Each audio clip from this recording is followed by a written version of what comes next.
আজকের এই বিশাল তৃণমূল সমাবেশে এ পর্যায়ে বক্তব্য রাখবেন আজকের এই তৃণমূল সমাবেশের সভাপতি, ইসলামী যুব আন্দোলন বাংলাদেশ রাজাপুর উপজেলা শাখার বিপ্লবী সভাপতি, যুবনেতা কারি মোহাম্মদ ইব্রাহিম খলিল।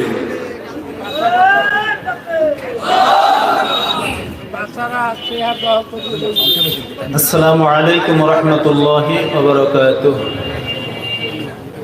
নাহমাদুহু ওয়া নুসাল্লি আলা রাসূলিহিল কারীম, আম্মা বা'দ। ফাআউযু বিল্লাহি মিনাশ শাইতানির রাজীম। বিসমিল্লাহির রাহমানির রহিম। ইয়াওমা নাদউ কুল্লা উনাসিন বিইমামিহিম। সাদাকাল্লাহুল মাওলানাল আযীম। ইসলামী যুব আন্দোলন বাংলাদেশ রাজাপুর উপজেলা শাখা কর্তৃক আয়োজিত অধ্যকার তৃণমূল সমাবেশের প্রধান অতিথি, বাংলার লাখো কোটি তাওহীদি জনতার আধ্যাত্মিক রাহবার মুফতি সৈয়দ মোহাম্মদ ফয়জুল করিম শায়েখে চরমনাই।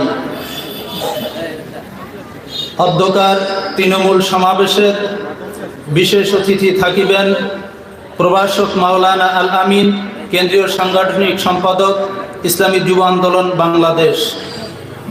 প্রধান বক্তা আছেন হাফেজ কারি মাওলানা ইব্রাহিম আল হাদি, সেক্রেটারি, ইসলামী আন্দোলন বাংলাদেশ ঝালকাঠি জেলা শাখা এবং সংসদ সদস্য ঝালকাঠি 1 রাজাপুর কাঠারিয়া।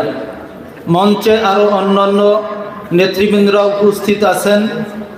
আমার সামনে উপস্থিত আছেন বিভিন্ন দলের মতের বিভিন্ন শীর্ষস্থানীয় লোকজন, মুরব্বিন ইকরাম।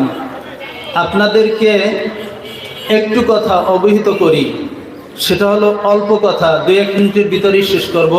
আমি যে একটি আয়াতে কারিমা তেলাওয়াত করেছি, আল্লাহ তাআলা কোরআনুল কারীমের মধ্যে বলেন, ইয়াওমা নাদউ কুল্লা উনাসিম বিইমামিহিম।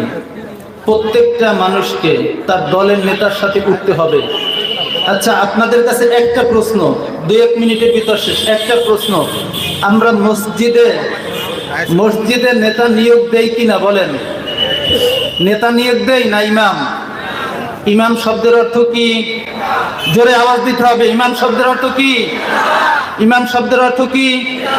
আচ্ছা, মসজিদে দাড়ি কামানো, বেনামাজি, প্যান্ট শার্ট টাই পরা লোক নিয়োগ দিবেন না?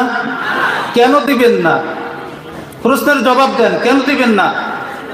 আজকের এই সমাবেশ, তৃণমূল সমাবেশ থেকে আপনাদের কাছে আমার প্রশ্ন, মসজিদে কেন নিয়োগ দিবেন না বলেন? কি বলেন? জোরে আওয়াজ দেন। নবীর আদর্শ আছে? নামাজ পড়ে? কি রাসূলের সুন্নাত আছে? দাড়ি আছে? আল্লাহর হুকুম মানে? অতএব এই লোকটাকে আপনি মসজিদে নিয়োগ দেবেন না।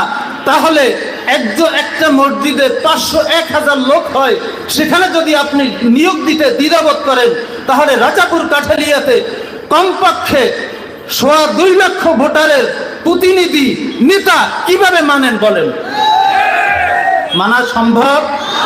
যারা মানবে তারা কি বলেন? সহজ হিসাব। প্রশ্ন আপনাদের কাছে।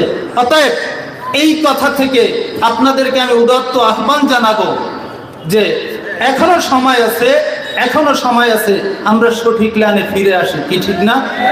আল্লাহ তাআলা আমাকে সহ সবাইকে সঠিক বুঝ দান করেন। ওয়া আখির দাওয়ানা আলহামদুলিল্লাহি রাব্বিল আলামিন।